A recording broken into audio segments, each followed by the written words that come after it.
Hi, this is Paul. I just finished talking through a video. I'm nervous about it. I'm going to give a disclaimer, which I hate to give, just because, well, it should be a disclaimer in every one of my videos. I do a lot of thinking out loud through this video about a lot of really difficult and high voltage stuff. And I'm sure I'm just going to step on a lot of landmines in this video. So feel free to stop right now if you don't want to be triggered. And if you want to listen to it, just make sure you leave a comment or a host of comments telling me what I'm getting wrong, or that you're mad at me, or that I've violated your first filter. So, there. In for a penny, in for a pound. Hi, this is Paul. At the beginning of the month, I released my Has Jordan Peterson Become Fat Thor video, and I got quite a bit of reaction. Some of it, Nate Heil was a little bit upset. Now, Nate has sort of gone back and forth on Jordan over the years, but Nate was very sensitive to a lot of what's happening on the right, and he felt that the Jordan Peterson James Lindsay video was really helping on that score, and so he was a little upset with me because he thought I went after Jordan at exactly the time that I shouldn't, because now is the time that Jordan needs support. And I don't really see all of this as sort of supporting or not supporting people. I see it much more as sort of a conversation back and forth. And as I mentioned to Nate, and I thought I was pretty clear in the video, some of the clips that I used, I wasn't directly dealing with what a lot of people were dealing with, which has been sort of the woke right stuff, which, again, I listened to that, and then I was, what on earth do they mean by woke right? So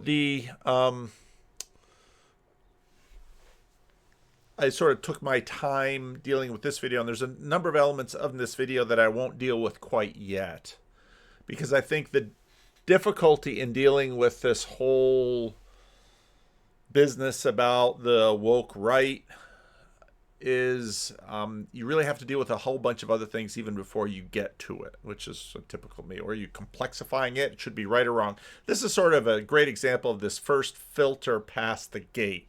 People see this and it's like, okay, we're gonna plot everybody on a binary chart. Are you for or against Jordan Peterson? Are you for or against James Lindsay? Are you for or against the terminology of woke right? Are you for or against liberalism? Are you for? And it's just such a stupid way to operate.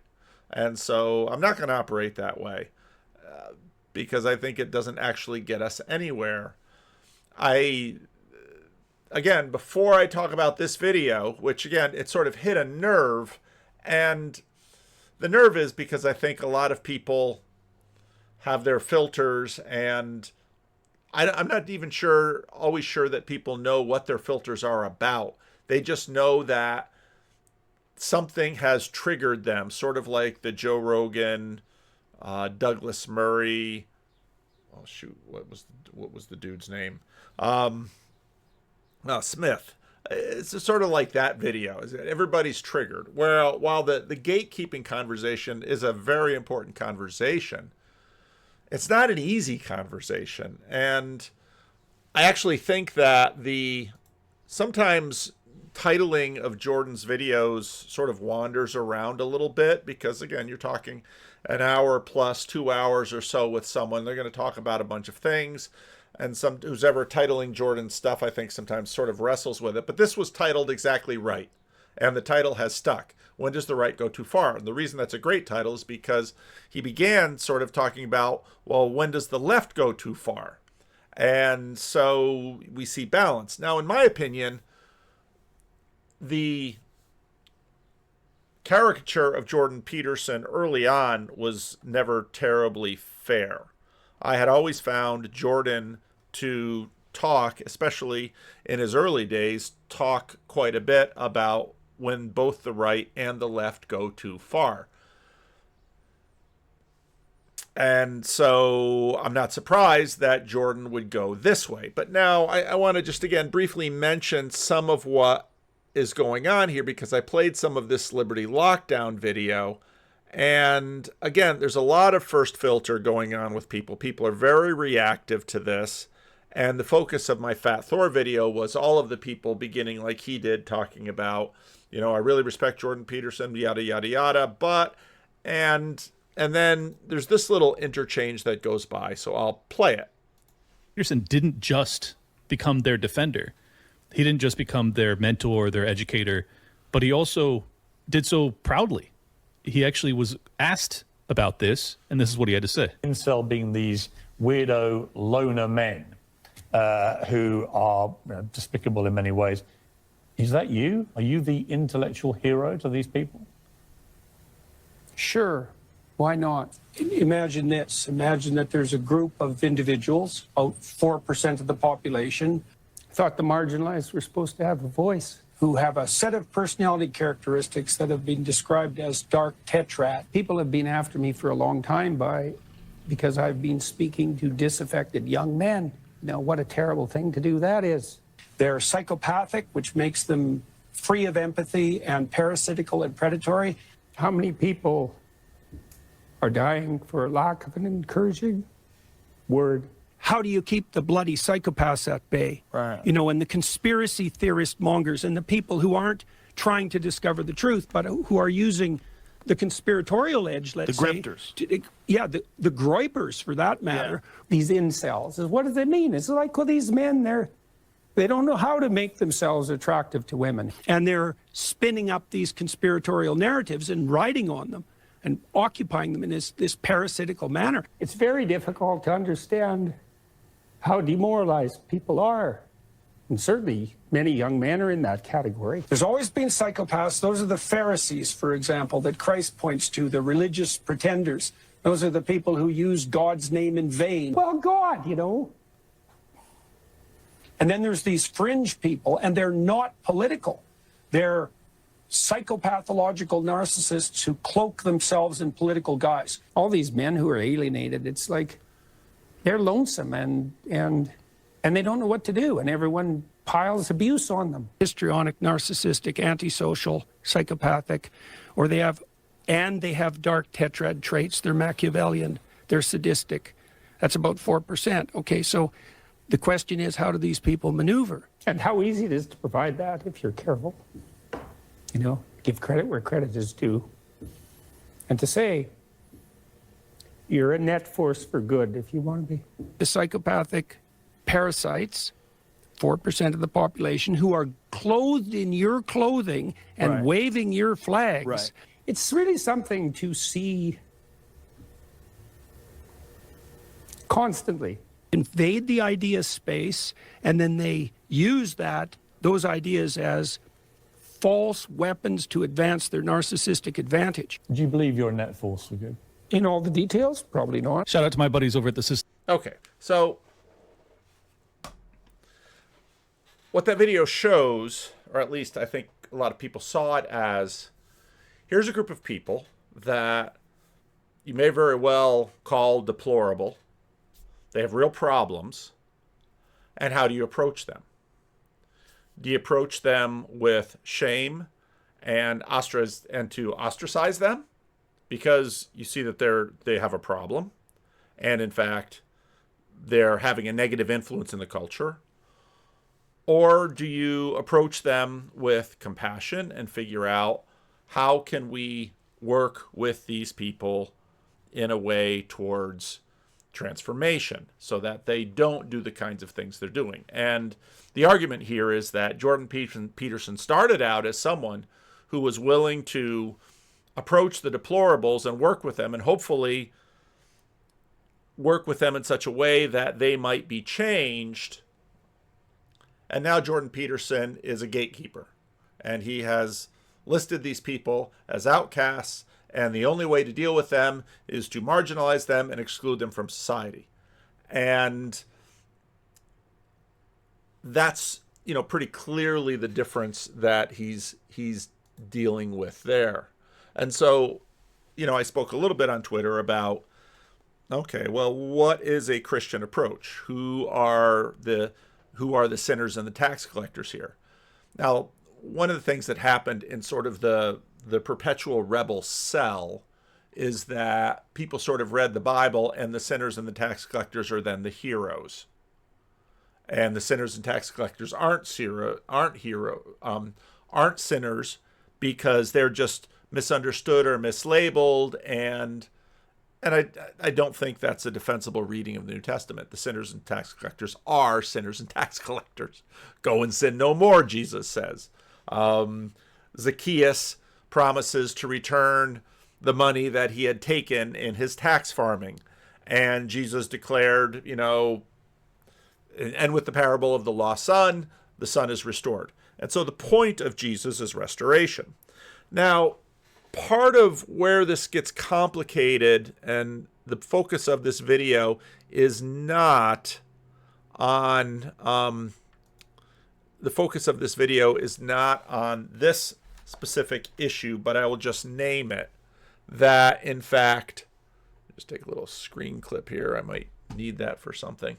The focus of this video is not on the fact that there was sort of a subtle move of Peterson from, let's say, a clinical psychologist who found himself with a big platform and hoped to use his big platform in a sense to work as a mass exorcist to try to release this 4% from their bondage to these dark tetrad elements, to someone who basically is on the wall yelling about these people and asking that they be either kept out of the castle or fire from heaven be rained down on them.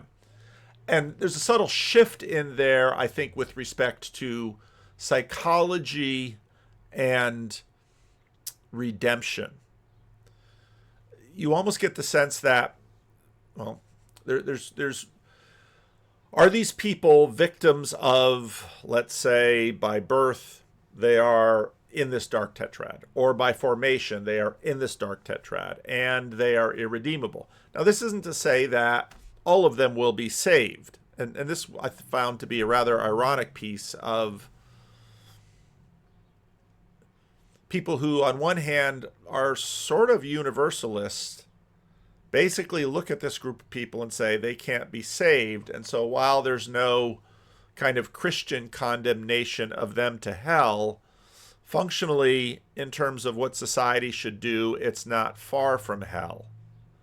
And I'm not a universalist, but, still want to sort of hold out hopes for redemption for all of those who can be saved from their dark tetrad ways. And how might that happen? And again, I think the Liberty Lockdown video, part of what the outcry was Jordan, in an interesting way, you used to have compassion on these people, and now it seems you're just beating up on these people.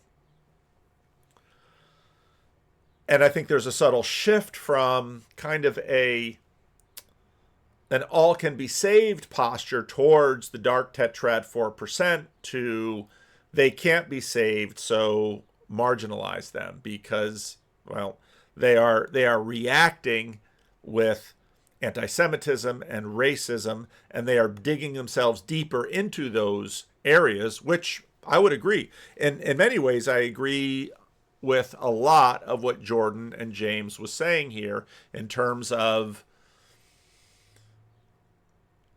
I remember when the woke stuff began to come up, I thought this is going to be really bad because I didn't probably know quite how tyrannical the left would become, but I knew that the reaction to the tyranny on the left would be an activation of some very difficult things on the right, and that much of what had been gained in, let's say, second wave civil rights in the 50s and 60s would be lost because suddenly you re-racialize everything. You are teaching a new generation to see everything through racial lenses.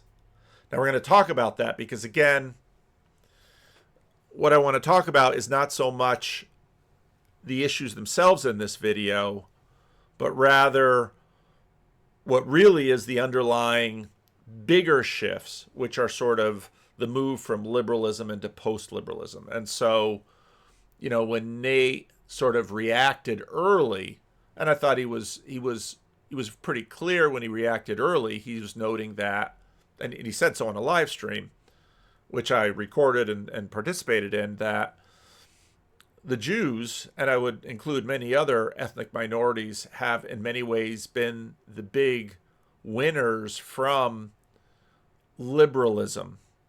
And a loss of liberalism may in fact lead to ongoing identity conflicts in the world. And you see that anxiety in all over Europe. You can read about it regularly in Rod's blog. Now, I remembered, and actually Algo served this up for me when I was watching some of these videos. Echo Chamberlain has been around a little while. This video he made 2 years ago, 182,000 views, called The Decline of Jordan Peterson. And he said a couple of things in this video which I think are interesting, especially looking at it now. This first section. Popularity, many of his lesser qualities, ones that would later become more and centrist pundits, even among many skeptics' ideas into their overall appreciation of contemporary academia and culture. His constellation of beliefs attracted a heterogeneous audience that included Christian conservatives, atheist libertarians, and centrist pundits. Even among many skeptics, he was considered, to varying degrees, legitimate and relevant. But even at this height in his influence and popularity, many of his lesser qualities, ones that would later become more pronounced, were also already in evidence.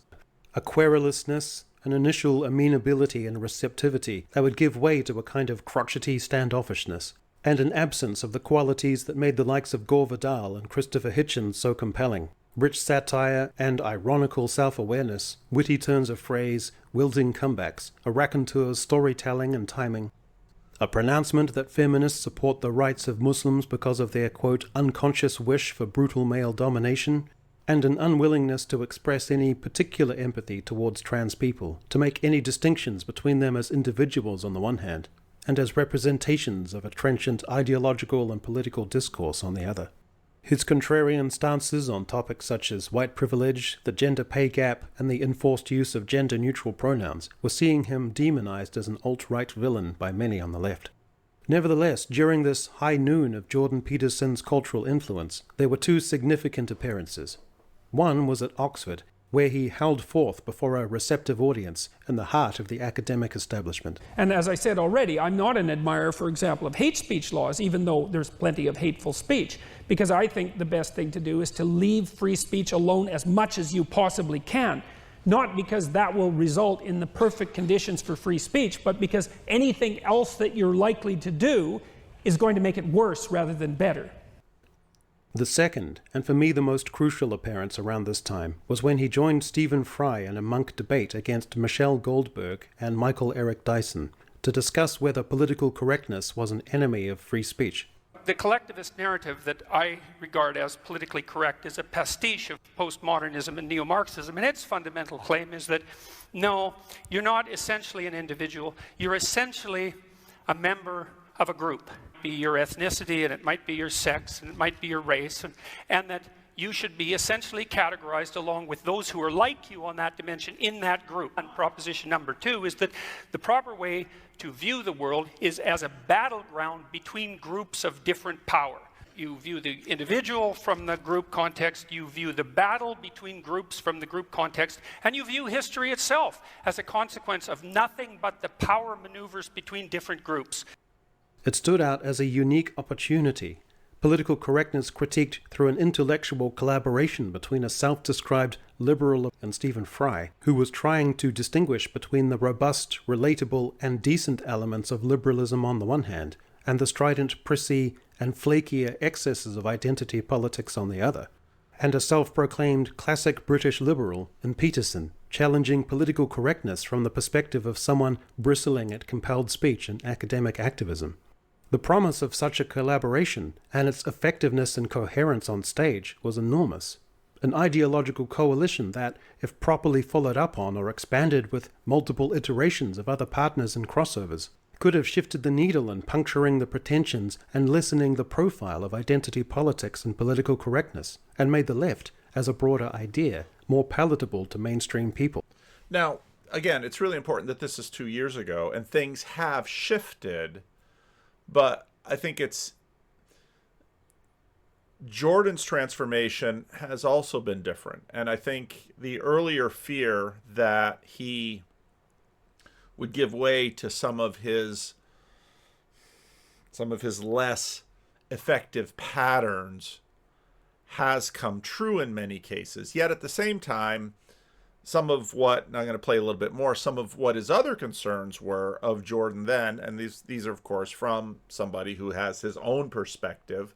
Some of his other concerns, I think, have been realized, or some of his other concerns, I think, have been addressed specifically by this. So again, when you listen to this from 2 years ago and you look at it now, of course, it's moved a bit. As it happened, shortly after these appearances, Jordan Peterson was faced with a string of crises.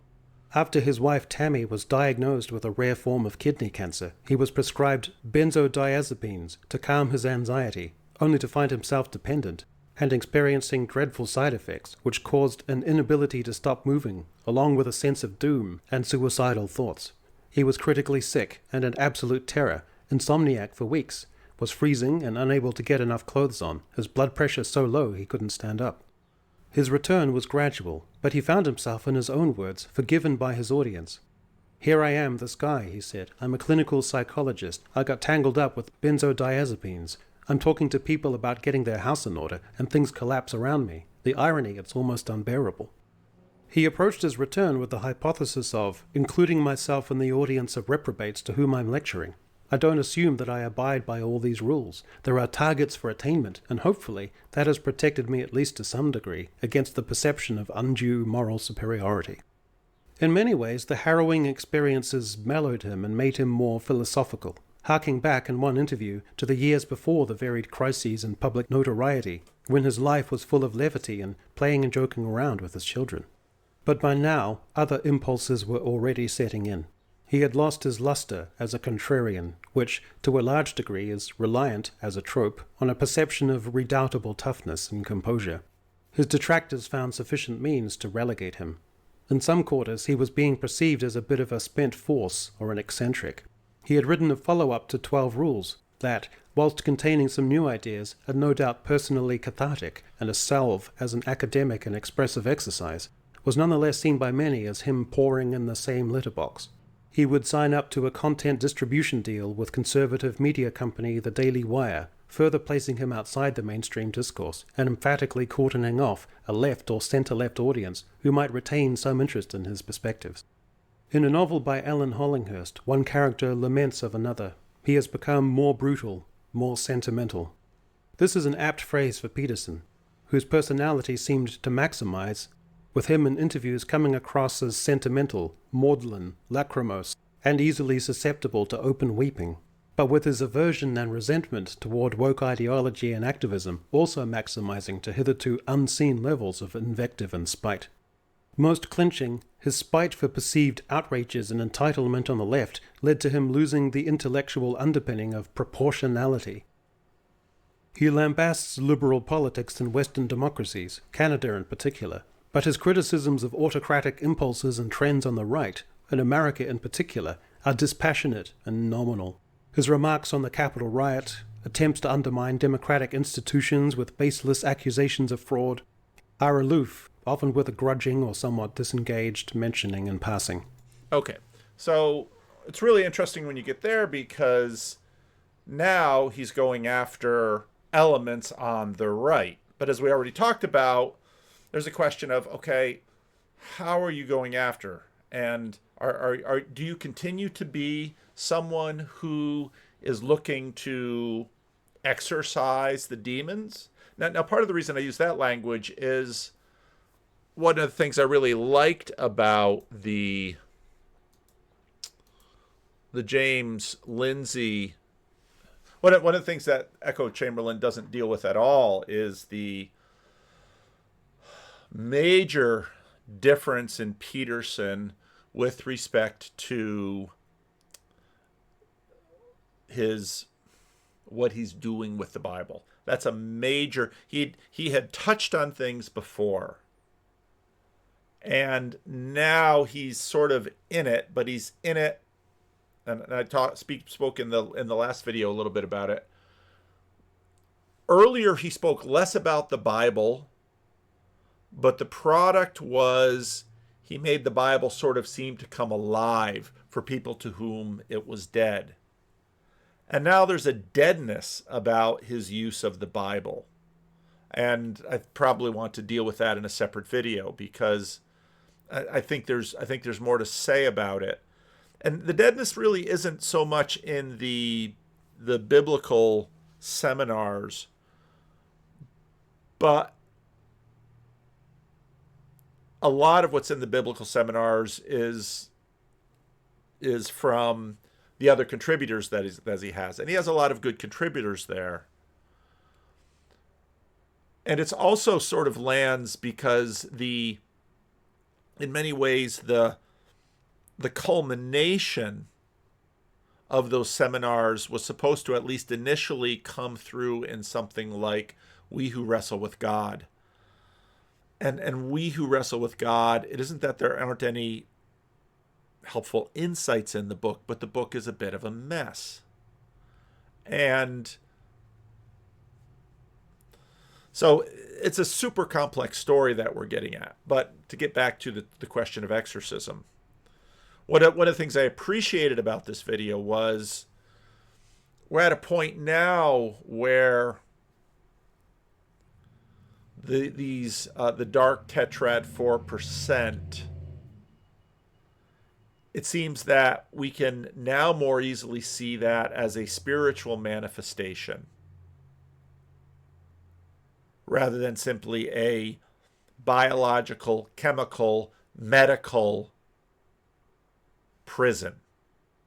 And so even though Jordan doesn't seem to be stepping in as what I've called him for a long time, the unauthorized exorcist of Mark 9, now there's more opportunity, I think, culturally to understand the dark tetrad 4% as possessed by evil spirits. But Jordan isn't positioning himself as someone who will be in a position to exorcise that spirit from them. Whereas earlier on in his first wave, he very much acted as an exorcist and released people from a certain spiritual bondage.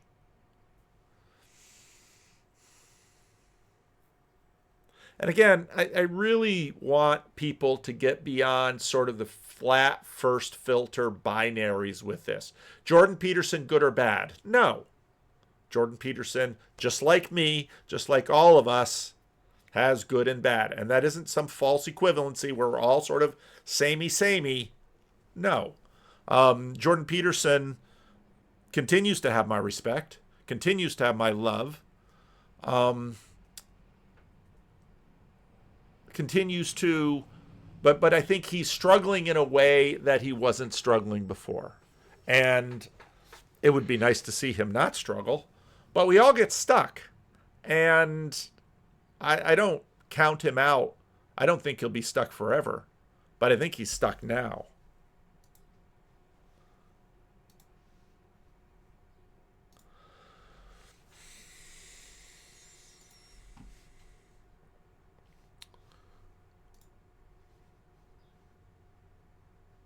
Pete over at Strange Theology had this video too, and you know, I thought this was a good example of he was able to be both passionate but have nuance, and he wasn't necessarily you could be passionate, but not necessarily shrill. I remember the first video I saw of Jordan that really caught my attention.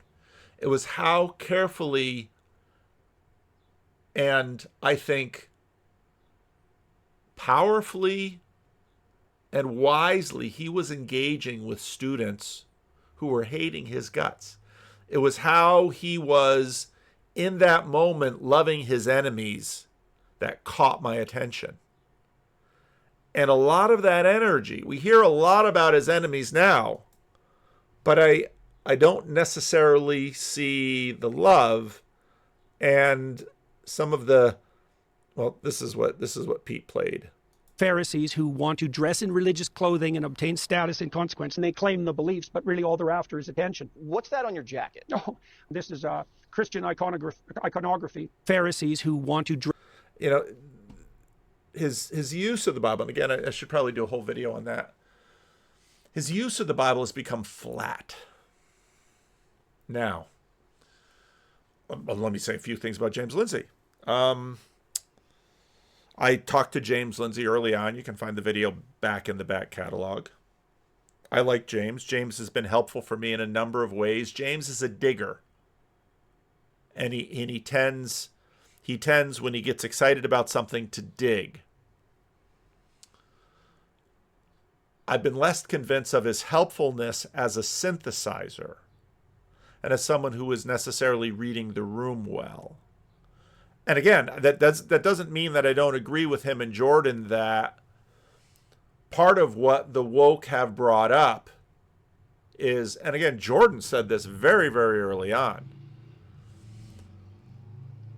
is basically the woke created a whole bunch of tools that their adversaries learned to pick up and wield. And that's how warfare works. And I think Girard is super helpful because it's this mimetic rivalry. And that I see this all the time. People on the right playing the victim card. A lot of the tools and weapons that were developed on the left in the time of the woke have now been picked up by the right. And again, that's how warfare works. Look at drones in the Ukraine war. It's mimetic rivalry. They sort of go up. And so there isn't, I have absolutely no problem someone saying, hey, you know what? The right can be tyrannical too. And the gains that we have made over the last century in terms of racism, and in racism I include anti-Semitism, ought to be preserved. And again, when I saw the rise of the woke, I was mostly thinking in terms of African American situations in the United States. I was very afraid that what the woke on the left were doing was promoting a racial essentialism that then would be picked up by the right. And I think we've seen some of that. So again, I think the video is well titled, When Does the Right Go Too Far? But part of the problem with the framing of this is I don't think this is fundamentally about right and left. I think this is more about liberal and post-liberal. So the Joe Rogan talk comes into this as well.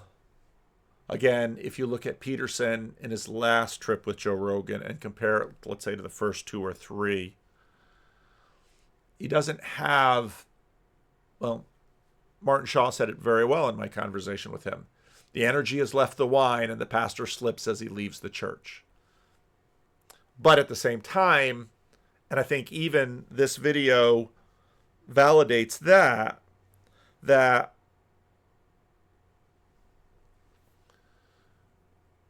Jordan Peterson has a knack for being struck by lightning. And even when, in a sense, he's losing, and even when, let's say, people are abandoning him or frustrated with him, he has a way of staying around. And even though Pete over at Strange Theology said, yeah, Tucker's getting a lot more traction than Jordan, I think that's right. Jordan's analytics have certainly slipped. And again, anecdotally, many of the people who continue to watch me will say things like, I don't watch anything from Jordan anymore. And that's part of what sort of surprised me when Nate was so strong on Twitter about this, because I wasn't thinking Nate had watched anything from Jordan for quite a while now. And then Nate was like, you can't attack him now when he's finally doing the right thing. And it's like, I'm not attacking him. And I'm not discounting your anxieties about how much the woke and anti-woke, how much we've lost in terms of race relations because of the woke anti-woke wars.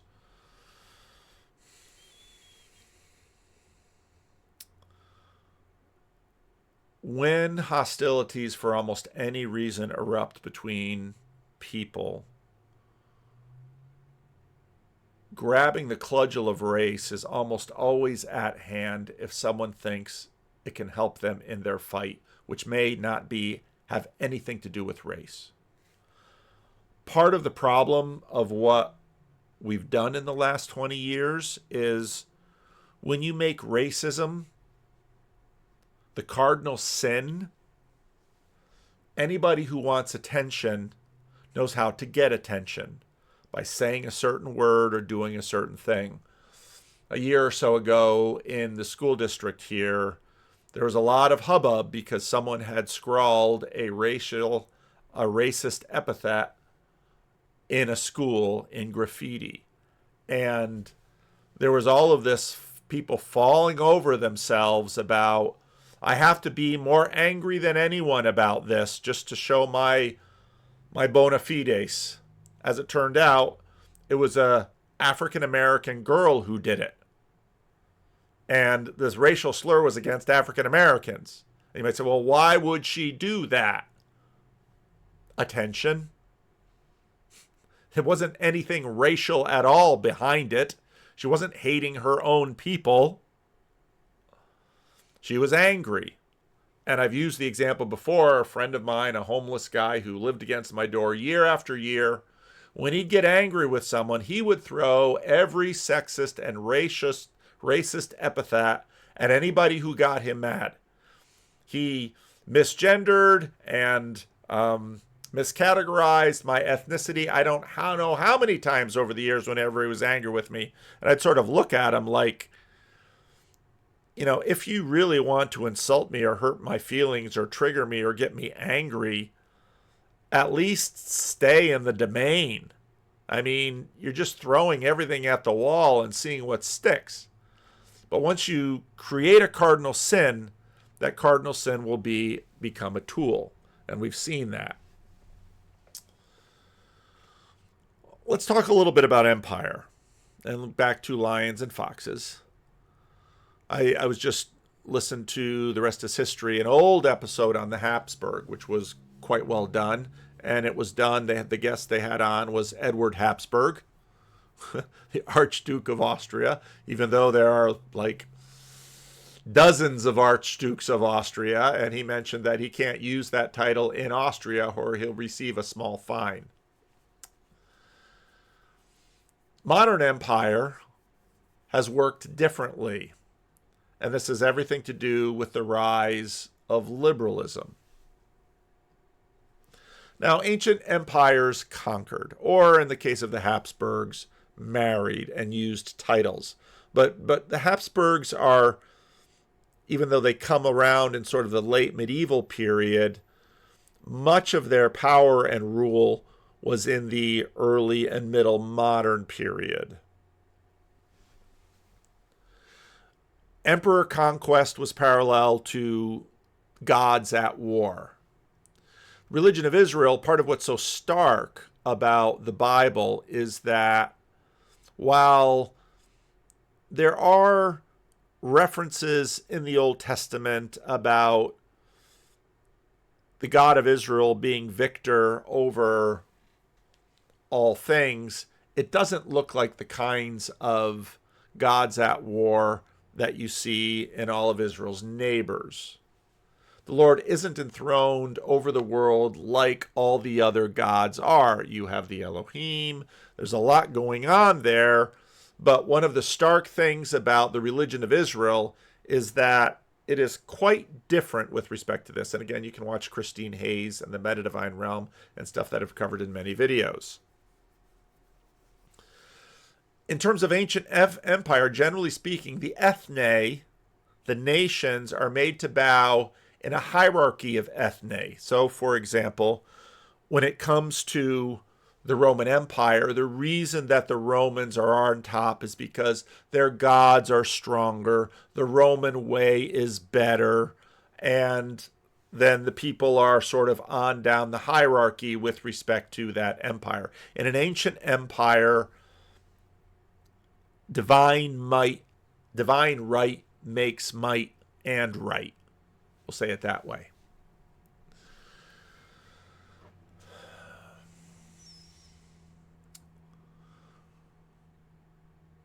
As we get into the 20th century, things get interesting. Begins towards the end of the 19th century.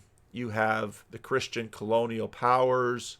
Again, in many ways, the Habsburg Empire was larger even than the British Empire because it had almost all of the Americas, and including some of North America. But part of what happens in modernity is America's victory. Really, America becomes the hegemon in the late 20th century against imperial colonialism. Okay, so part of America's differentiation from, let's say, the French and the British was America had been a colony.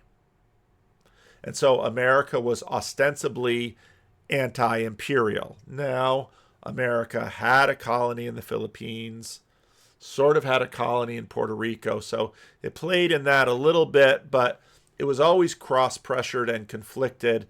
America was supposed to line up with former colonies against the original imperialists. There was that theme in American history. And America then went against the communists, and we'll get to them soon, and the fascists, and we'll get to them soon. So by the end of the Cold War, it's the so-called end of history, and America is on top, having vanquished all of her rivals. America created an empire without an emperor. Now, this again is very much due to mainline Protestantism in America. Mainline Protestant churches had an invisible hierarchy that modeled how religious pluralism, within some limits, let's say Christian denominational pluralism, could be maintained and sustained and tolerated through secularism. Secularism was sort of a really sneaky way that Protestants could manage religious pluralism within bounds. And as the 20th century would develop, those bounds would be tested. It was fairly easy. In the middle of the 20th century was Protestant, Catholic, Jew, in that order. Catholics were brought into it. Jews were brought into it. You see this in the development of FDR's administration, the first to bring Jews into the cabinet, the first to bring Catholics into the cabinet. And Catholicism in America, in many ways, flourished as long as, for the most part, Catholics in America functioned as a denomination. And as we see as the 20th century develops, they fit in quite well when they function as a denomination. Now, that's going to get stretched as some Eastern religions come in. In many ways, they're sort of Americanized. There's room for that. Of course, the end of the Cold War gets met with the rise of Islamic fundamentalism, and new struggles begin to grow. The rise of Islamic fundamentalism, of course, comes in conjunction with the rise of new atheism. So at the end of the American Cold War, this religious power through secularism, an invisible hierarchy, dominated the scene. But the Protestant liberal empire was a subtle adaptation of the ancient model, and that Jesus reigns over the nations. If you look at, let's say, colonial Britain or colonial France, you had state churches that would come over with the empire. And while there might be a degree of religious toleration that would go on, everybody understood that there was the Church of England. And, one place that this plays out would be, let's say, Ireland, and even the tensions between the Church of Ireland and the Roman Catholic Church, and that interesting history. In secularity, Jesus doesn't own the conquerors. If you listen to my rough drafts, you'll often hear me say, after Jesus rises from the dead, he doesn't knock on Pilate and Herod's door and say, how do you like me now? Jesus is playing a bit of a different game. And with secularity, generally speaking, subjects of the British crown, their religions were tolerated. In America, of course, other religions would be tolerated to one degree or another, but again, by sort of the middle of the 20th century, Catholics were tolerated, Jews were tolerated, and then African Americans were tried to bring into the fold. And then with those liberationist themes, the question is, how can we get everybody in the big tent? How can we include everyone? And part of the way to do that is to say, religion doesn't matter. So I've been doing some reading on the 30 Years' War, and that led me to the Habsburgs. If you read the 16th and 17th century, it would seem strange to many people today how anxious Catholic, Lutheran, Reformed monarchs and princes would be about things that today are not even paid attention to. The liturgy of the church in different principalities in the Holy Roman Empire was watched carefully. And these were political decisions made. Why? That's almost unthinkable for people today. Well, it's because if you get your religion wrong, you might not have God's favor. And if you don't have God's favor, you might lose your dynasty or your throne or your nation or a war or have a plague. Part of what Charles Taylor talks about is the buffered self. Well, they weren't anywhere near as buffered as people are today. And that affords a multiculturalism and a religious pluralism, because the idea is that people can have whatever religion they want as long as what? And of course, part of what seeps in the late 20th and the beginning of the 20th century is, hey, wait a minute. There are actually assumptions about how one ought to live in those religions. And well, it'll all go fine if these immigrants come in and basically become practical secularists, sort of like the Protestants and the Catholics and the Jews have. But if they're going to do things like demand Sharia law, or that the government, pay homage to Allah, well, that isn't going to wash. Well, why not? Well, this, of course, has been what's been rolling around for the last 25 years in the West, that, does liberalism work? And of course, it wasn't just assaulted and attacked by Islamic immigrants. It was increasingly questioned by conservative Catholics and Protestants, hence the whole dread Christian nationalism movement and Catholic subsidiarity, etc., etc. Liberalism is the child of Protestantism, and the negotiations that happened over the centuries after the Protestant Reformation, so Europe wouldn't waste themselves fighting over confessional issues.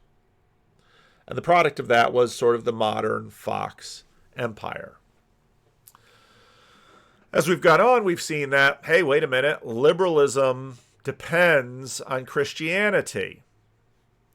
And I can drop the Tim Keller quote in here. This is hard. So let me give you the best answer I can. Liberal democracy, which is how I'm using the word liberal very broadly. Liberal democracy, which is how our Constitution was written, how our country was founded, was the idea that the government is neutral when it comes to religion and religious beliefs. It does not impose religion and religious beliefs on people. It doesn't impose a worldview on people. It doesn't say, it doesn't hook up to Catholicism or Lutheranism or whatever. And therefore, it's big on freedom of association, freedom of speech. It's a pluralistic society, so you have Jews and Catholics and various kinds of Protestants and atheists, and it doesn't impose a worldview or religious views on people, and or moral values on people. And it came out of the Enlightenment, because the Enlightenment was born a couple hundred years before America, in the wars of religion, when everybody was fighting. Basically, people were dying as to which religion my country is going to be. And a lot of the thinkers of Europe came up and said, hey, you know what? Let's create a society in which there's no one religion that is the official religion. And we are coming together just as reasonable people, and we decide how we want to live together. And we park our religion at the door when we come into the public realm, and we make laws based on, common good and that kind of thing. And for a very long time, that worked in America. And I just want you to know that that's the problem. The big problem is that liberal democracy is in crisis. And the reason it's in crisis is because, and here's the irony, and I don't think I think I could trace this out if I was writing something down. I think it would be a little hard orally right now to do it. But weirdly enough, liberal democracy kind of led to the decline of religion, probably. Because it really said, religion is okay for your private life, but when it comes to the public life, we really don't need it. It's really not important. We just use science and reason to figure out how we're going to live. And you park your religion at the door when we come out here and talk together. Whether you're a Jew or a Catholic or a Muslim or a Christian or an atheist, you come together, and we just decide this. And it was part of I think what weakened faith, because it was really saying faith is a private thing. It just makes you happy, but it really isn't all that necessary for how you live your whole life. Whatever. But the fact is that when religion started to decline, the thing that now, I have some atheist friends who admit this, say the thing that actually held us together was not freedom of speech, freedom of association, using our reason. What held us together was like 80% of the population went to either a Catholic or a Protestant church. They actually went. And that even though, the liberals and conservatives in Congress were arguing over taxes or unions, but they would never argue over same-sex marriage. They all thought it would be a horrible thing. In other words, everybody was and 80-90% of people were nominal Christians. And because they were nominal Christians, they had a moral base, and they lived with the illusion that we're really not a Christian country. We're a secular country. But the fact is, they'd never really had to deal with pluralism using liberal democratic, structure. And when real pluralism came along, we found out we couldn't abide it. And so now, here's the first thing that happened. The first group of people that actually moved away from liberal democracy into, we're going to impose our worldview on you, were the progressives. They were the first people to start doing it. Rowan Williams, Archbishop of Canterbury, former, he calls it programmatic secularism rather than procedural secularism. In other words, it used to be the government was secular in the sense of being a neutral umpire, and said, okay, we want to make sure everybody has a level playing field to make your case and live your lives. But programmatic secularism goes like this. If you, well, put it this way. In the 60s and 70s, or even the 50s, if somebody wrote a book saying it's okay to be gay, that would probably be not publishable because it would be banned as obscene speech, right? Today, if you try to write a book or say it's not okay to be gay, now it's also condemned as obscene speech, except it's called hate speech. And what's happened is there was a kind of hegemony. It wasn't pluralistic. There was a kind of nominal Christian hegemony that really did run things. And when that fell apart, now we realize, well, who's going to get in charge of defining hate speech and obscene speech? And progressives said, we're going to do it. And so what they actually have done is they are imposing a kind of programmatic, hard secularism. And conservatives and Christians have seen that. They say, you know what, you're not being neutral anymore. You're really actually pushing. You're actually saying you have to keep your religion totally, totally private, when our religion doesn't allow that. Now, by the way, it's the same problem with Islam. So they're going to have, the more Muslims that are here, the more problems they're going to have there too. But the issue is that conservatives are pushing back, wrongly, I think, and are saying, yeah, liberal democracy doesn't work. There's a lot of conservatives saying we need Christian nationalism. We actually need to get, the state needs to be overtly Christian, overtly Protestant, or there needs to be, the Catholic integralists say that the Catholic Church should be the state church. And what they're saying is there's absolutely no way to get that moral consensus. We're always going to be fragmented. Liberal democracy doesn't work. And it is a crisis, because the fact is, as long as everybody was a nominal Christian, liberal democracy works, and it doesn't. We're not that anymore. Liberal democracy undermined Christianity and religion in general, and created this situation where we truly are divided. And now the old liberal democratic proceduralism doesn't bring us together. We're just at each other's throats. We have alternate views of reality, totally different views of reality. And I don't have a good way forward. I mean, if you were asking me that question, I'm not going to answer it, because I'm actually thinking it out. I still think liberal democracy is way better than Catholic integralism or Protestant Christian nationalism. But I also feel like you've got to call out the progressives, to say, what you consider democracy actually isn't. It is actually an imposition of your worldview on us. So I feel like we have to call both sides out. But when I do that, I am, maybe Carrie, I am called both sidism, playing, or being, trying to be apolitical when you can't be. I don't think that's possible. But I do think it's fair to say, sorry, right and left, I don't know what the alternative is, but what you are proposing is absolutely wrong. Will never really work.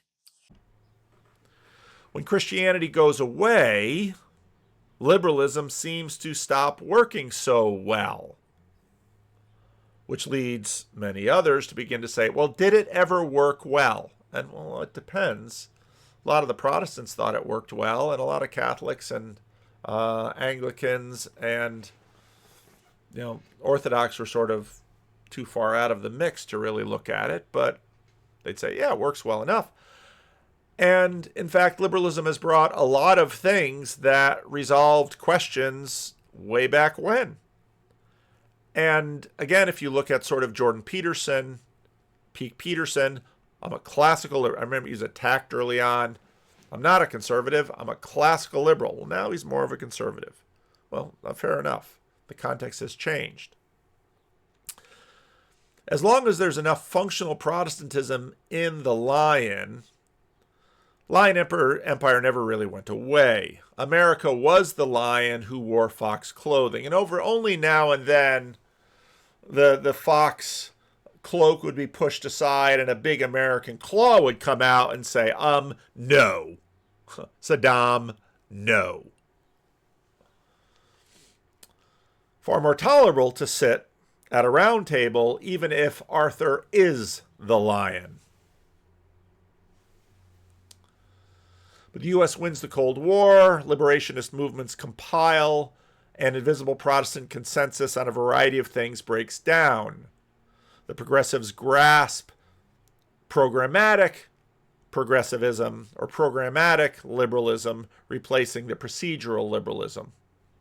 And of course, Trump comes along as sort of the most post-Christian emperor so far. He gets into office, and again, some of the things he says, a lot of people looked at it, it's like, wow, sounds like the 19th century. The U.S., the last time the United States tried to conquer Canada was the War of 1812. Problem was that the United States at that point was absolutely no match for the British, but the British really didn't have a lot of stomach for renewing the war and coming back and winning the War of Independence. Better to just shove America and leave it alone. Same thing happens in the Civil War when relations between the U.S. and Britain get testy again. Abe Lincoln famously backs down and says, one war at a time. Now, of course, in many ways, the situations are now reversed. But Trump talks about Canada. Trump talks about Greenland. Trump talks about the Panama Canal. Aaron Wrenn notes Trump is sort of our first post-Christian president. You see much more lion spirit. Trump is post-mainline. His parents went to Norman Vincent Peale's church. Win friends and influence people. Donald Trump has lived almost all of his life unchurched. Whether or not the near miss by a bullet has changed him, I don't know. He keeps interesting company. It's very interesting looking at Donald Trump with Paula White, sort of this prosperity gospel Pentecostal. Next to her, an Orthodox, was he a bishop or a cleric? I don't know. And probably an African-American pastor or two there too. So it's like, wow, the Donald is really interesting when it comes to the religious company he keeps. But as a life, he's been a sexual libertine and imperial. That's how he's lived. But he's still not fully deconstructed. And again, go back and watch Ross Douthat and Ezra Klein's conversation on to what degree is Trump Christian and to what degree is Trump pagan. Now, liberal adaptation of a sublimating lion, the empire sort of breaks down. And we see this with Trump 2.0. America, in some ways, had the empire well enough in hand that didn't really need to exert its power very often. It could just threaten someone and someone would toe the line. Well, those days seem to be gone. Trump likes to talk as if he can pick up the phone and the Ukraine war will end on day one. No, it won't. Trump likes to act that, well, we'll bloody the nose of the Houthis and they'll stop. No, they won't. To what degree does Trump have control over the modern state of Israel? I have no idea. I think probably less than a lot of people who want to blame the Trump or the Biden administration on what Israel has done with Gaza. And it's another interesting thing is that a number of conservatives who, for the most part, are pro-Trump, but are against what's going on in Gaza, don't really criticize Trump much for it. I'm sure some of them out there do, but that's an interesting thing. So Trump has sort of been dismantling the old empire, and I think probably he has to. The U.S., like every great world empire, has run up too much debt. The United States doesn't have, now has a rival in many ways in China. Putin still resists the United States. He simultaneously asserted American lion empire and exposed the fact that it could no longer be a lion in fox clothing. European security? Well, we're backing away. Do you have to? Yeah. Is in a sense America abandoning colony Europe. and the tariffs. Of course, Trump has, whatever you think of it, he's changed the board. He has changed the board. And even those who are against the changing of the board, many of them recognize that the way that we had been playing was going to come to an end anyway. So whether or not Trump is doing it well, you can argue about that, but the board had to be changed. Liberalism is seeping away. Vance notes the slide of European liberalism as a sort of wobble. Now, for me, as I work this out, we can use this word wobble a lot. What do I mean by this word wobble? There's not sort of a clear, bright line where you jump over from liberal to post-liberal. Everyone's just sort of wobbling. And sometimes part of us is over on the liberal side and part of us is getting more post-liberal, but we sort of wobble as we go. And you can see that with Vance. On one hand, Trump and Vance are, on some policies, decidedly post-liberal. On the other hand, Vance is criticizing Europe, and I think probably rightly so, at least if Rod Dreher is to be believed, and I read him regularly, that free speech is not doing so well in Europe in a number of ways.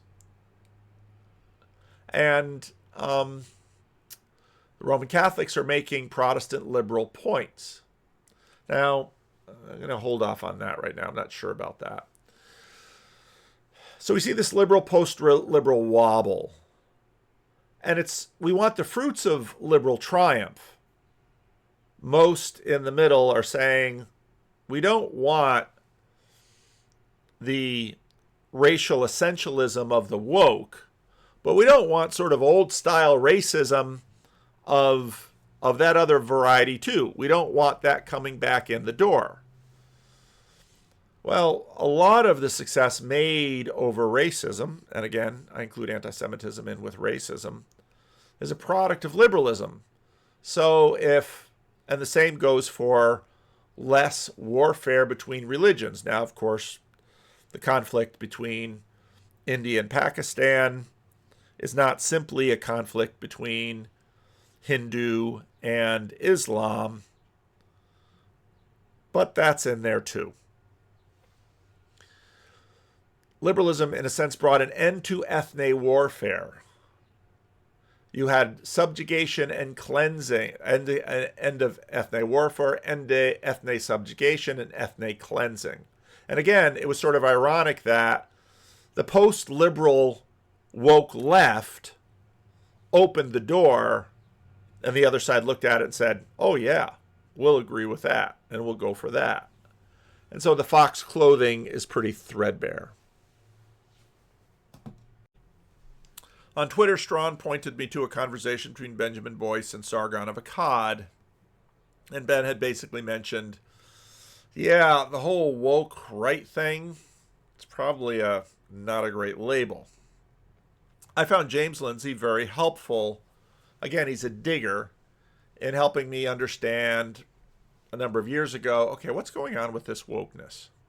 And James is a digger, and he digs up a ton of stuff. Okay, and so you wind up with this whole big pile of, he's been doing all this reading of Marx, and he's doing all this reading of the postmoderns, and on and on and on and on and on and on, and that's an interesting journey. He digs up way more stuff than I'm ever going to have time to seep through, so I don't actually pay a lot of attention to him. He was trying to deconstruct ethne and sex. They implicitly re-triggered hierarchical struggles. And again, I talked about that before. The more post-liberal they got with respect to gender, to race and gender, the more they sort of essentialized certain group things, like Jordan Peterson was talking in the Monk debate, and that sort of triggered a new racism, but a new racism from the left. Your ethnic gender becomes supreme. That is, it can't be deconstructed. In other words, and this is again something that I picked up watching James Lindsay's digging, that the person who has whatever tiny little aspect of identity they are campaigning on and essentializing. Every other thing must be beneath it in the hierarchy. That's the one thing they won't deconstruct. If they're fundamentally a woke about racism they won't deconstruct. They'll deconstruct everything else. If they're fundamentally woke about gender or sexuality, it's that aspect of themselves that they won't deconstruct. They'll deconstruct everything else. And so in a sense, what they do is they set up a hierarchy and everything becomes about this particular race. And as I said before, you dig up all those tools, well, they're going to get used. And I agree with Benjamin Boyce that woke right.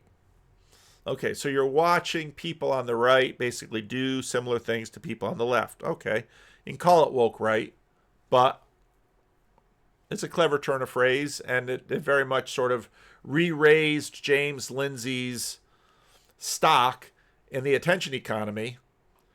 But when I look at a lot of his diggings, I'm not as impressed by what he's digging up, necessarily. But there's still a wobble because most woke right aren't really ready to fully relinquish the fruits of liberalism. James Lindsay in there, well, let's see if I can find the quote. Okay, this section. I found this section to be very helpful.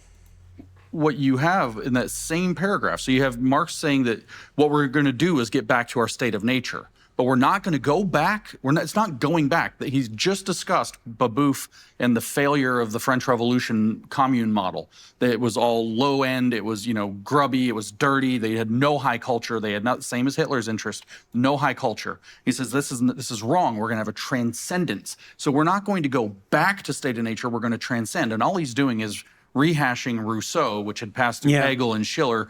And what Rousseau had said is we need to be, because he wanted to live a free libertine lifestyle, not liberal, but libertine, but he liked being a citizen, didn't he? And so he wanted savages made to live in cities.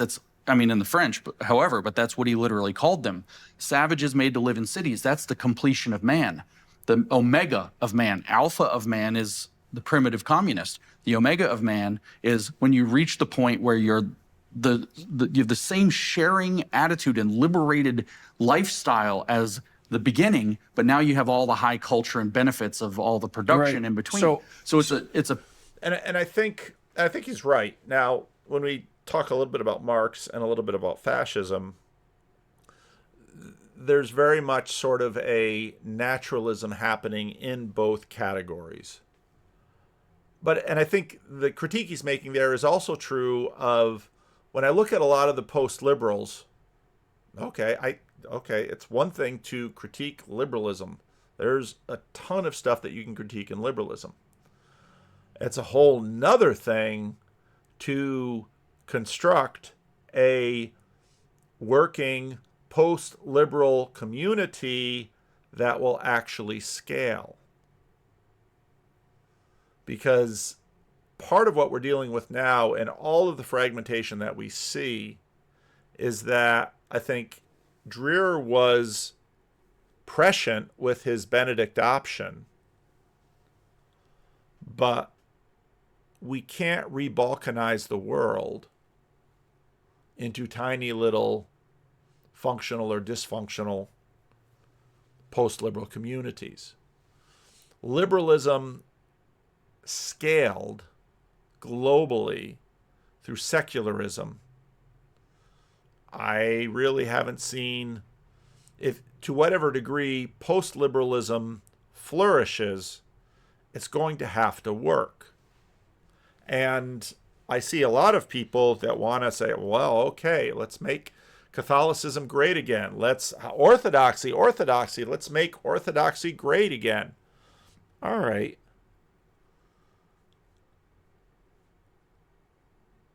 But the scale at which orthodoxy is working is still so tiny.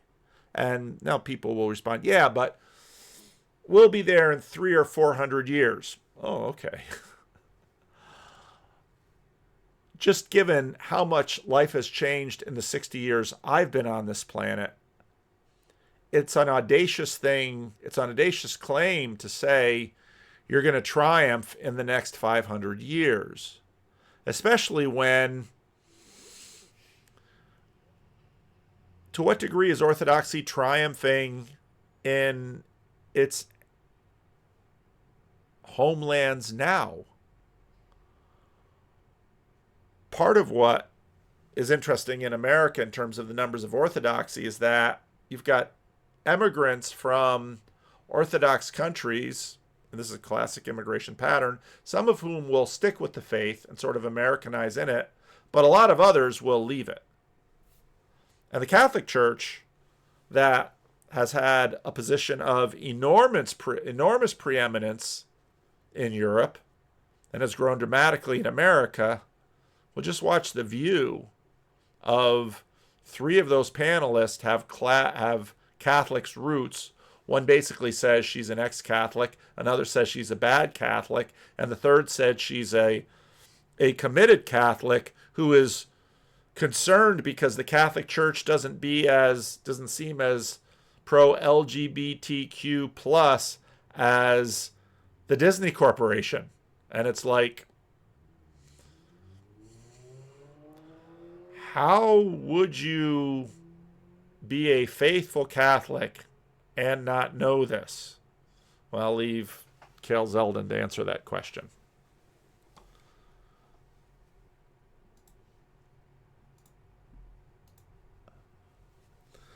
So there's going to be a lot of wobble in this liberal, post-liberal thing. This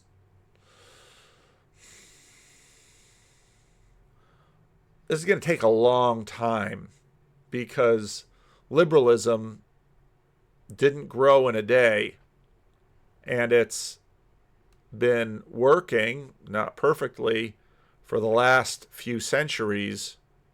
And so replacement, I don't think, will come quickly. And that's while we've got other tremendous challenges that we're looking at. And so this Giardian mimetic rivalry, sacred provides the tools of warfare. And when, as I said before, when you make race the highest sin, people use the highest sin for their own ends in terms of attention and accusation. And the weapons used for supremacy will always be adopted by the opposition. Drones in Ukraine. So Trump ended the old political status quo. Democrats and Republicans traditionally were processing opponents in the mainline regime. And in many ways, the old Democratic Party and the old Republican Party are gone. And right now, they're sort of the party of Trump, but for how long? And who on earth knows what the Dems are? They're right now, they're the alternative. But whether they will find a way out of their box, I have no idea. The Dems, of course, nakedly embraced programmatic secularism. And the Republicans were destroyed between small government versus the neocons. And so now there's all of this, to what degree are the neocons back in power now? Or are the neocons against? Or will the real neocon really stand up? This is a struggle over liberalism. Trump wobbles between pre-liberal and liberal. Pre-liberal can look a lot like post-liberal. Both have lion energy. And reworking the sexes and the ethnes are back on the table, from what it seems. And again, I understand Peterson and Lindsay saying, we'd really rather just go back to colorblindness as a goal. And, well, neither the far right or the far left want to go there, perhaps, if those terms even mean anything.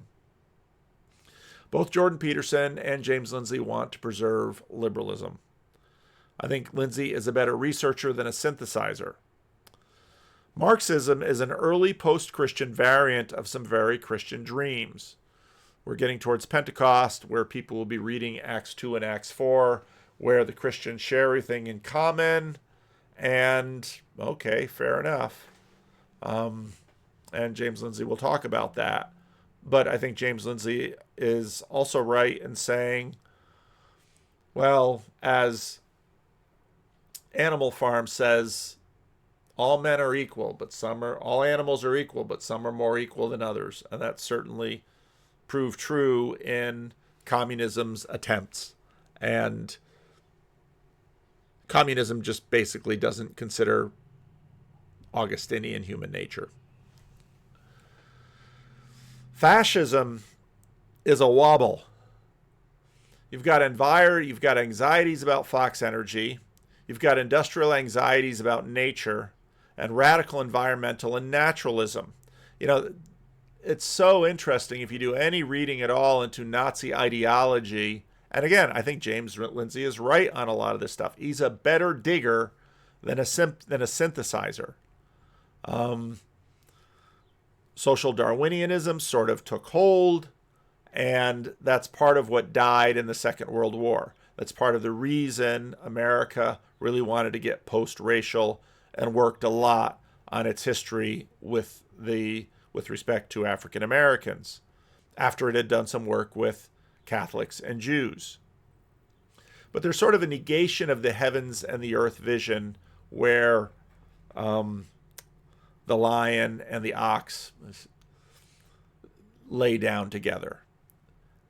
Because basically, fascism also is sort of a going back to a state of nature.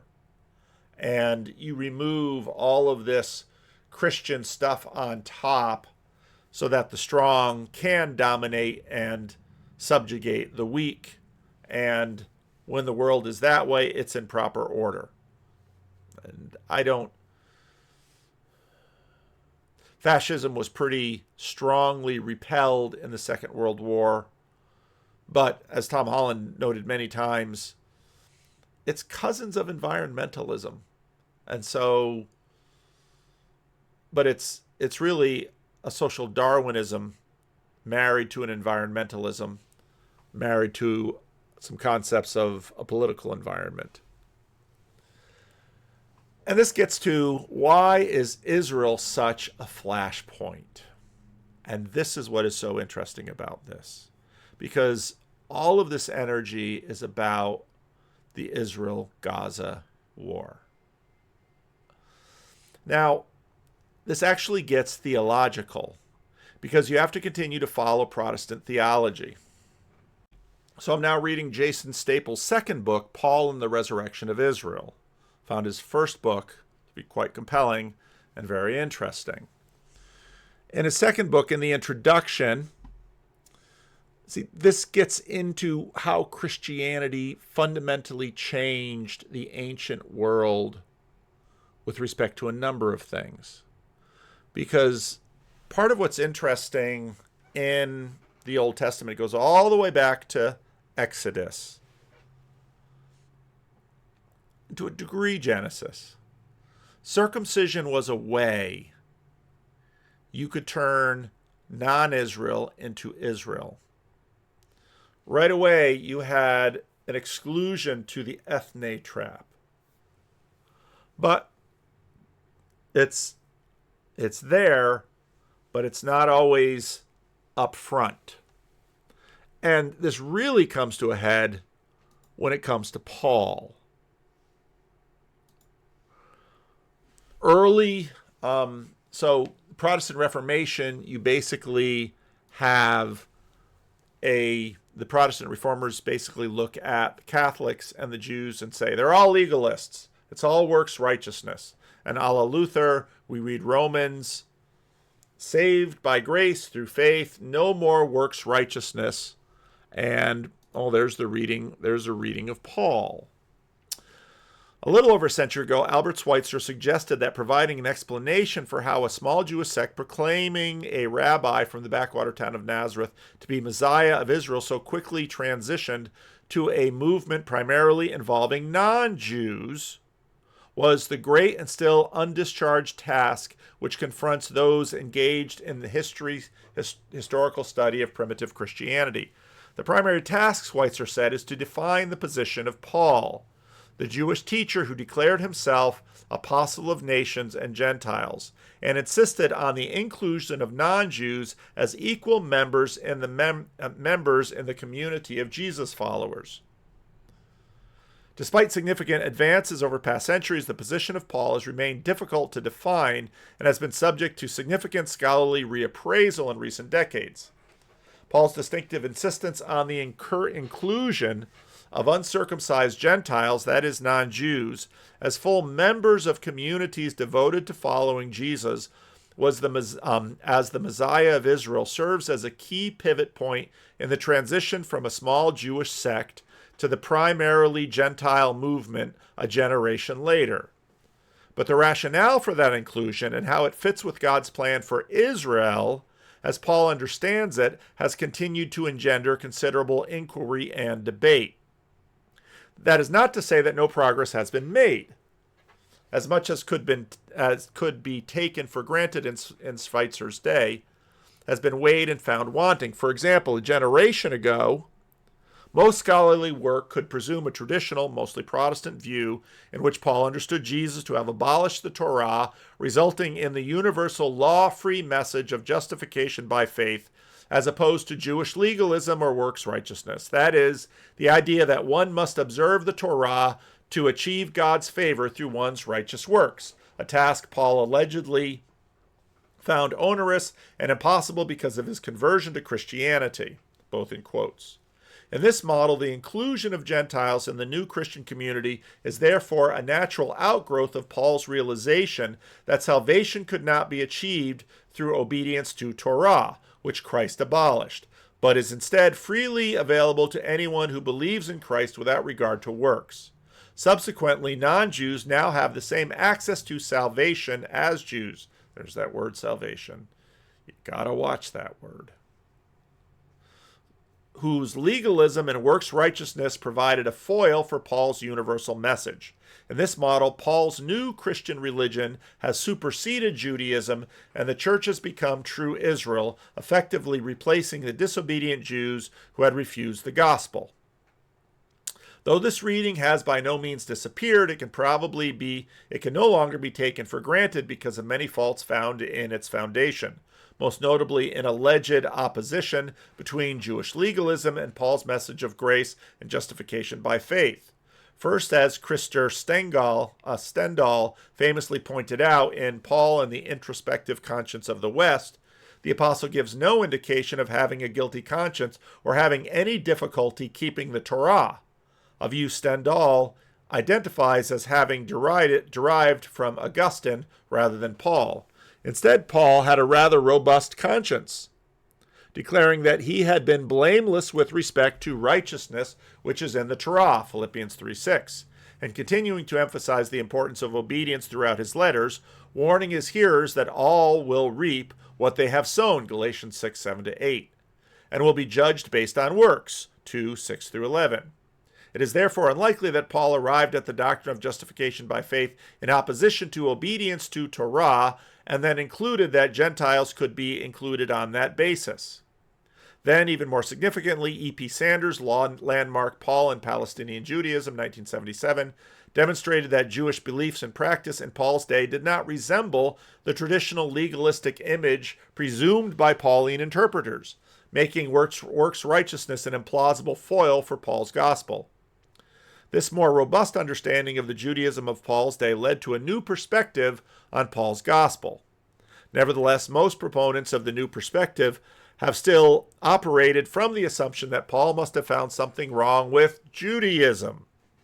Following Sanders in understanding Paul and Judaism as representing two distinct patterns of religion, with Jewish legalism no longer an obvious foil, many have since relocated Paul's objection to Judaism from the supposed rationale for the inclusion of Gentiles to the fact of the inclusion of Gentiles itself.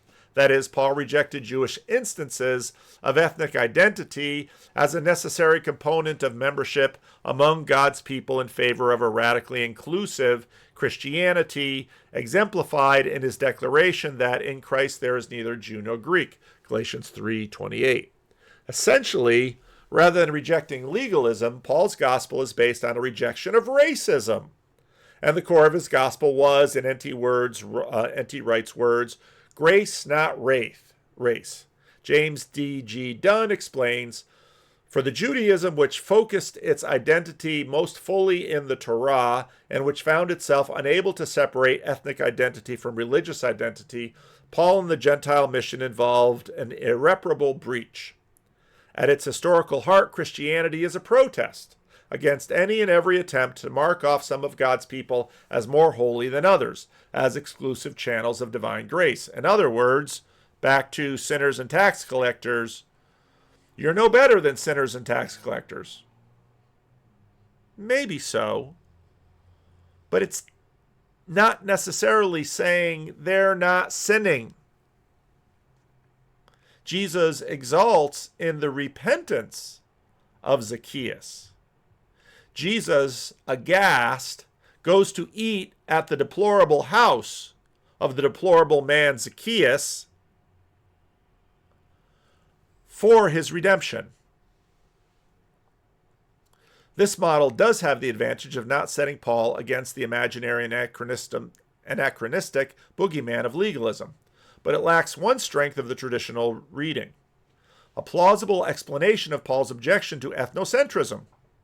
Instead, this approach simply presumes that Paul's encounter with Jesus must have caused him to realize that openness and inclusiveness are prima facie are on the face superior to exclusivity and particularity, an unlikely conclusion for a Jew living in the first century Roman Empire, especially if he was the son of slaves. It is hardly mere coincidence that a group of Western scholars from the late 20th century discovered that Paul's gospel was really about inclusiveness in opposition to racism. Inclusiveness is, after all, arguably the highest virtue in postmodern Western culture. The new perspective was therefore exchanged in antithesis more at home in the 16th century, merit and grace, for one suited in the 21st century, racism and inclusion. By interpreting Paul's message as the gospel of inclusiveness, Paul's interpreters have once again looked down a deep well of history and seen their own faces reflecting back at them. You can follow the footnote for that. He's got great footnotes.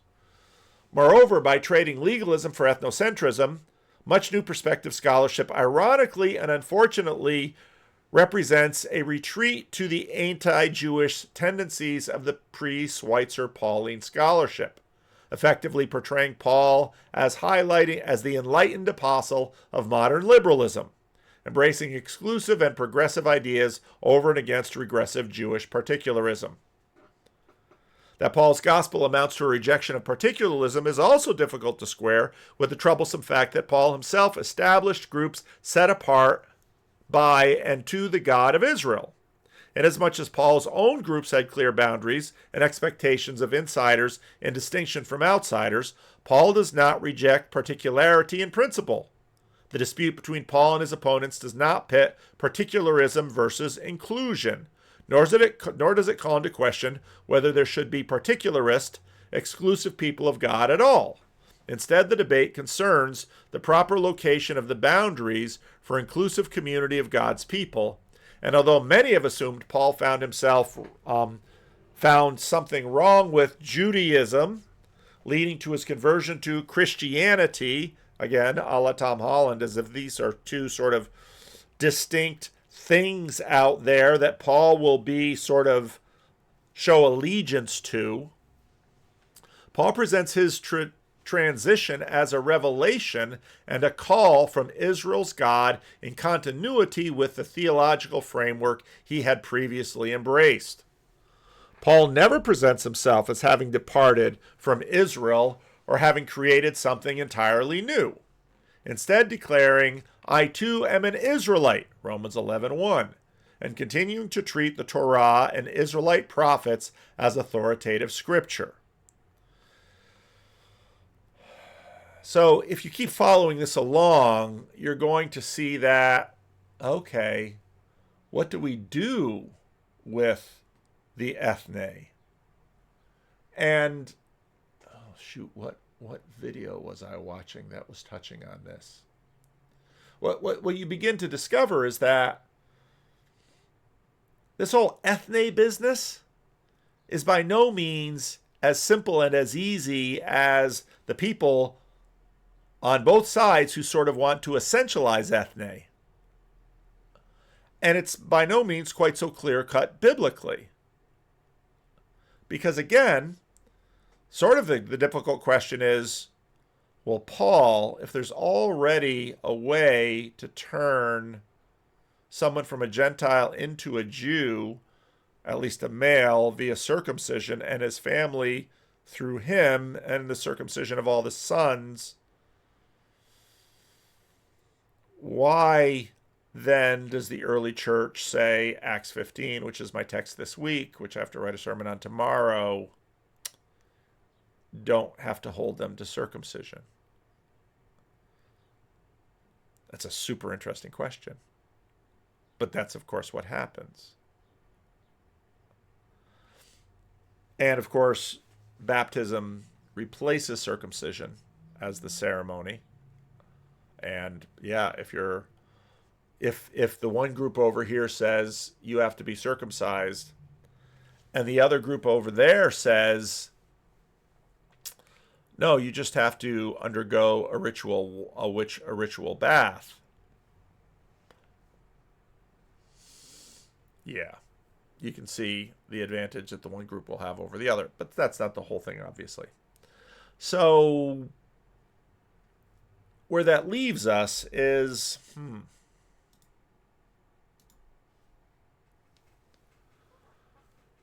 what about liberalism? Because liberalism, I think part of the reason there was so much liberationism, well, you can sort of see how it rolls out of the anti-legalism and how that rolls through churches. And so in some ways, we sort of have the return of the Lion of Judah. Well, what's in a name? Well, Peugeot notes a lot. It's interesting. I was speaking with someone from Macedonia, and he was telling me that with the breakup of the former Yugoslavia, for that group, for that region to own the name of Macedonia, the Greeks did not like it. Just the fact that this modern nation state right there, smack dab in the middle of the Middle East, that has a functional democracy, that is more affluent than its neighbors, calls itself Israel, bang. Didn't call itself Judea. Called itself Israel. Again, read Jason Staples. Interesting stuff. And you've got Zionism versus no Zionism or anti-Zionism. And it's, again, something that I've learned by, you've got Jacob, who's against Zionism, and Hezi, who's a Zionist. And, one of the conversations I want to have with Hezi at some point is, what's going on with that country named Israel? What are our expectations of it? What should people think when they see the word? Surely they would have known when they named the country that what would happen with a bunch of biblicists and literalists in America. Ethne or credo national? What is an ethne? Theocracy or democracy? Again, the Enlightenment sort of puts the world on its head and says, very pragmatically, what's the consent of the governed? If you don't have the consent of the governed, monarchs get killed and you have bloody revolutions. It's a pretty practical way to afford stability and to not have people killing each other. Isn't that a Christian value? And again, just reading the long history of ideas in the Roman Catholic Church on democracy. And then back to the conversation with Peugeot about the holy moments of the 20th century. These sacrifices were the foundations of the culture. I think, first of all, I totally agree with you, Paul. I think that, if we look at the sacred events, let's say, or the sacred moments and sacred spaces that have created our time now, I think of Hiroshima, Nagasaki, and I think of the Holocaust. Like, those are things that I think of in the sense that they are massive human sacrifices that found that have founded the modern, like, let's say, post World War II state, and the entire world order is based on those events. All our narrative, everything we say, is all based on those events. We still, even today, like even Trump being elected is deeply ingrained in these sacred, let's say, stories. And so I completely agree, and that's why I present it as a kind of gray thing, like that the idea that the sacred is returning. It's both, it's like George Floyd was a little eruption of the sacred. It's like here's a fast where everybody is locked into their house, a human sacrifice, and then an ecstatic explosion. It's like, oh, yeah, yeah, not sure we want that. But the thing is that in some ways, one of the things that is happening is that we're also exhausting the story. It's let's say, and it happens just naturally through time with people dying and generations moving away, and some aspects of the story that were also taboo are people are trying to talk about it in different ways. And so this is demythologization of the stories is also going to happen of that sacred origin. And so we can see attempts at that now. We can kind of see it happening. We can see this poke. And so it's calling for another foundation. And so I agree that there's an aspect of it that is absolutely terrifying. But the problem is that it's going to these things are going to happen. Like there's no like for example, like this weird desire for World War III, like this weird like longing and dreaming of nuclear war at this moment, with a mix of fascination and terror that we can see in the eyes of people that keep talking about it. It's like that's a longing for the sacred too. It's a longing for something that will just set things right. Like it will make everything clear again, because now everything is muddy and nobody knows where they are and nobody knows what to think and nobody knows. It's like a good war, let's just put everything in place. And so these are all things that are happening, and they're all things that are very frightening. And that's why I keep harping on the fact that I think the way that Jordan presents it, is deeply a Christian way of thinking of it. It's like the cross replaced this with self-sacrifice. It is the sacred, like it is both the ultimate sacred and the disarming of the sacred, right? In the way that René Girard talks about it, but then also, I think in a way that Girard misses, because it is still anyways, there's something else going on in Jesus's cross that is not just a disarming of the sacred; it's a refounding of it in a way, in a deep way. So I think that it's weird, like the only solution to avoiding a sacred event in the big sense is to enact it personally in a small way, almost like a kind of diffusion mechanism, like where we enact the best aspects of the sacred in our lives and our families and our communities, and that can prevent the need for a new sacred foundation, which will be bloody. Like there's almost no other way for it to happen. Like, so I mean, you could imagine something. I mean, it could be something else. Maybe that's why Elon Musk wants to go to Mars, because he's looking for a sacred event. He's looking for something to refound us, something to give us a new direction, a new purpose. Maybe that's all these things are kind of bubbling up at the same time. But I agree with Paul that we cannot forget the what the sacred is and how it manifests itself. And now we have this flashpoint. And it's interesting how this fracturing of the coalition that brought Trump to power is fracturing over Israel. And it's like, wow. Just wow. And Trump won't resolve this. And again, Peterson has a way of finding where lightning's going to strike and putting his chair right underneath it.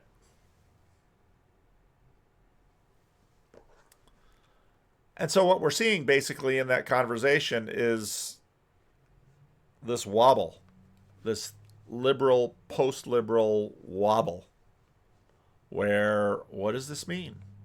What does ethne mean? What does sex mean?